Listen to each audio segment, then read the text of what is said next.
27 years later, she realized that she had been caught for doing what she did. On the morning of September 6, 2024, a woman by the name of Carrie Mazuka is pulled over while getting her pre-work morning coffee. Carrie at the time was 52 years old, a mother, a wife, and she was going about her usual morning, stopping by Dunkin' Donuts in New York before starting her day at her real estate firm, not worried about a thing. You can imagine her surprise when police cars pull into the parking lot and surround her. An officer approaches her and tells her, "You need to come with us. Your car is going to stay here. My officers will make sure that it gets locked up and is secured, but in this moment right now, we need to take you. Can't tell you why right now, but everything will make sense once we get to the station where we can sit down and we will explain everything to you." So they put her in the car and they drive her to the station for questioning. She seems truly unsuspecting. She even says, "Can I grab my phone? Should I call my work and let them know that I'm going to be late?" She was supposed to be at work that morning at 8:30 a.m. But I'll tell you right now, Carrie Mazuka would not have a job for much longer. So once they get into an interrogation room, they sit Carrie down and they tell her the reason why she's there in the first place. The investigator starts talking about a cold case that they've been trying to solve for years and years and years. The crime took place back in September of 1997. September 7th was a regular Sunday morning and city workers were making their rounds through Washington Park in Albany, New York. And that entire day started off as normal, but things took a devastating turn when city workers found the body of a newborn baby wrapped in charred blue cloth near the Moses statue. The little body was tucked into a flower bed and it looked like someone had definitely left him there on purpose, but obviously they had no idea who the baby belonged to. There was nothing to help them figure it out other than DNA testing, but even so, this was years ago. Technology just was not as advanced as it is today. But because the baby was found near the Moses statue, authorities refer to this baby as Baby Moses. He was recovered and his little body was taken in for an autopsy. Medical examiners were able to determine that Baby Moses was born alive and healthy, weighing 9 pounds and 3 ounces. There were absolutely no signs of injury or natural health conditions that could have left him to be in the state that he was found in, meaning that whoever left him there made a choice. Someone looked at this living, breathing baby boy and decided that he would not make it out of that park. But because there were so many unknowns and really nothing to go off, there were no solid leads, no names connected to the case, seemingly no persons who were searching for a baby, and really no further evidence at all. So the case went cold, and for the next 27 years, it would remain cold. The case of Baby Moses haunted the city. It was a gruesome, heartbreaking discovery that left an entire generation of Albany police officers and detectives scarred. Luckily, within those officers and investigators were those who never stopped searching for the truth. One commander later recalled that there were detectives who retired who still thought about that case every single day. Fast forward to 2020, the world shuts down, but inside of the Albany Police Department, detectives are hard at work. The department partners with the Cold Case Analysis Center at the College of St. Rose decide that it's time to take a fresh look at this case. DNA technology had significantly advanced since 1997, and forensic specialists take a look at the case and they manage to extract a usable DNA profile from preserved evidence. That profile sits there for 2 years. Then in 2022, investigators take it a step further. A private forensic laboratory called Othram is brought in to develop a comprehensive DNA profile for the unknown baby. Once that is complete, then it's handed off to the FBI's forensic genetic genealogy team, who run it through a forensic database search. And this is kind of where science now starts to kind of feel like a time machine, because using genealogy, police officers are then able to partner with third-party companies such as Ancestry.com or IDMean, websites like those that use DNA samples from different people around the world. They're able to then connect the dots and kind of build,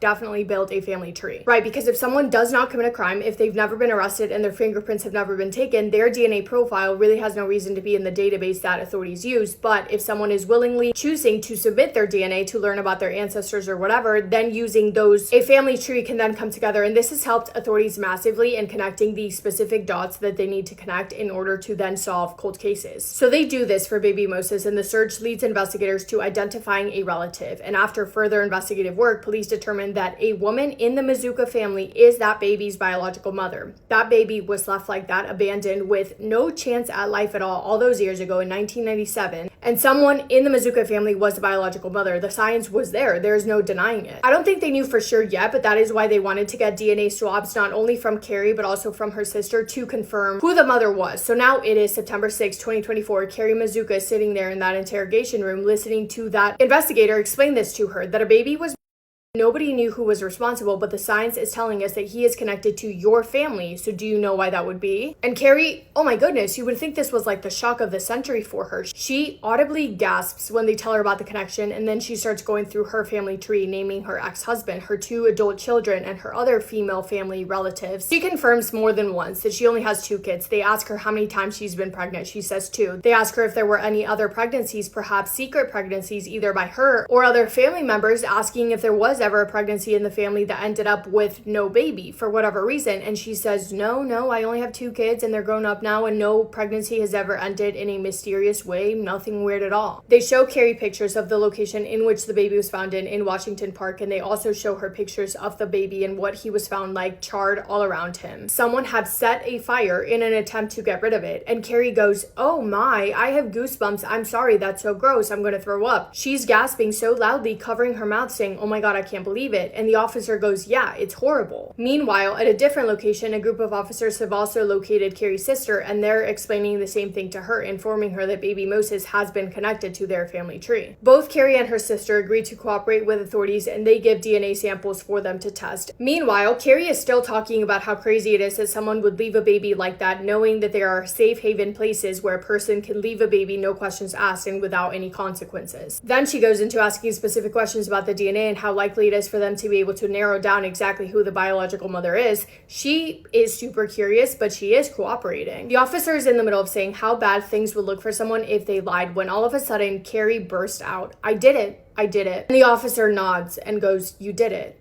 Carrie Mazuka had lived a very quiet life in New York. She worked at a prominent real estate firm for over 24 years. To anyone on the outside, she looked like a completely ordinary woman, but nobody knew about the secret that she had been hiding for years. Carrie was 25 years old when she secretly gave birth to a baby in her apartment in a bathtub. She claims that she did not know that she was pregnant and said that the father was an ex-boyfriend that she had no contact with. Shortly after delivering him, she put her hand over his face, feeling his little breaths until there were none. She then put him inside of a plastic Walmart bag, taking away any chance that he had at life. At first, she tried to say that she didn't do it on purpose, but again, we know from the autopsy that that baby was born alive. He had air in his lungs and he was alive for minutes, taking breaths before Carrie did what she did. She describes taking him out of her apartment and into her car like someone would take out groceries or take out the trash. She then wrapped him in a towel, lit the towel on fire to destroy her fingerprints, and dumped the body in a flower bed at Washington Park. She went home, she lived her life, and she never once said a thing about it. Carrie Mazuka was arrested and charged with second-degree murder, concealment of a human corpse, and tampering with physical evidence. In February of 2025, she pled guilty. And 2 months later, she stood before a judge for sentencing. At sentencing, she read a statement that reads, quote, I'm sorry, I did a horrible, unimaginable thing, and I live with remorse and regret. I am a great mom. I've lived a law-abiding life, and I do deserve a lengthy sentence. I just hope you use some discretion and go to the lower end, end quote. The prosecution was not moved by her statement, and the deputy chief argued that while Carrie admitted to what she did, she still took little to no responsibility. A probation officer's written statement noted that Albany police detectives were more affected by the baby Moses case than Carrie was herself. And before sentencing, the prosecution left the jury with a reminder of how short the life was that he lived, stating that his short-lived life was, quote, filled with nothing but suffering and pain, and that suffering and pain came at the hands of the defendant, end quote. The judge then stated, quote,